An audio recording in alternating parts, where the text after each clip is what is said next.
Direction la Chine, tout de suite avec Noémie Roche. Bonsoir Noémie. Bonsoir. Pour élémentaire, en Chine comme en France, il y a des éléments qui se sont déchaînés ces derniers jours. Le sud de la Chine a subi de très fortes inondations. Plus de 80 000 personnes ont dû être évacuées. Dans la seule province de Guizhou, qui est située au sud-ouest du pays.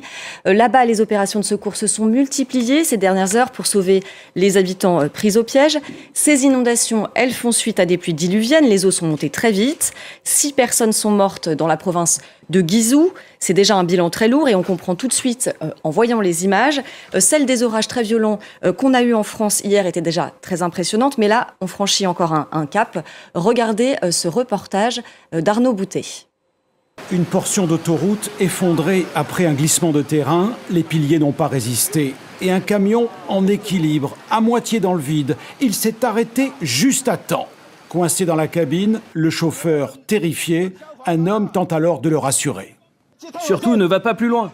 Je n'arrive pas à appeler les secours. Nous non plus, mais tu as de la chance, tu es vivant. Il faut que tu attendes. On va venir te chercher. Il sera finalement dégagé à l'aide de cordes. Des pluies diluviennes dans le sud de la Chine, du jamais vu en près de 30 ans. Le comté de Zhangjiang, 300 000 habitants, est en grande partie submergé, à l'image de ce centre commercial traversé par un torrent furieux. L'eau est montée d'un coup, 3 mètres par endroit. Dans les rues, des voitures se retrouvent emportées vers les parkings souterrains. 80 000 personnes ont dû être évacuées. Sur les réseaux sociaux chinois, plusieurs vidéos montrent des personnes secourues in extremis, comme cet homme accroché à un poteau. La Chine n'en a pas fini avec les intempéries. Un nouveau typhon est annoncé dans le sud du pays. Justement, Noémie, ces inondations ont lieu au moment où la Chine subit des conditions météorologiques extrêmes. Toujours dans le sud, d'autres inondations ont eu lieu après le passage du typhon Wu-Tip. 70 000 personnes ont dû être relogées. Dans la province centrale du Hunan, des pluies diluviennes ont aussi eu lieu la semaine dernière. Des dizaines de personnes ont là encore été évacuées.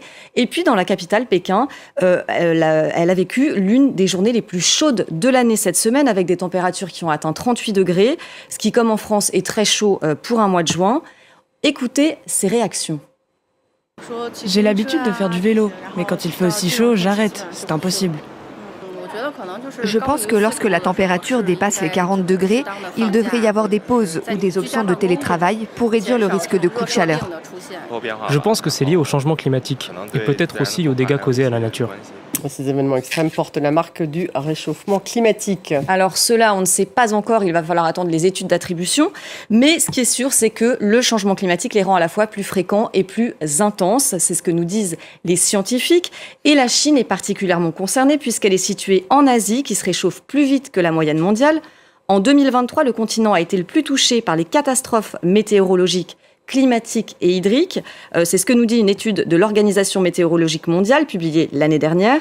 79 catastrophes climatiques ont ainsi touché l'Asie en 2023, essentiellement des inondations et des tempêtes. On sait aussi que la violence et la fréquence de ces événements climatiques extrêmes est causée par les activités humaines, combustion de pétrole, charbon, gaz.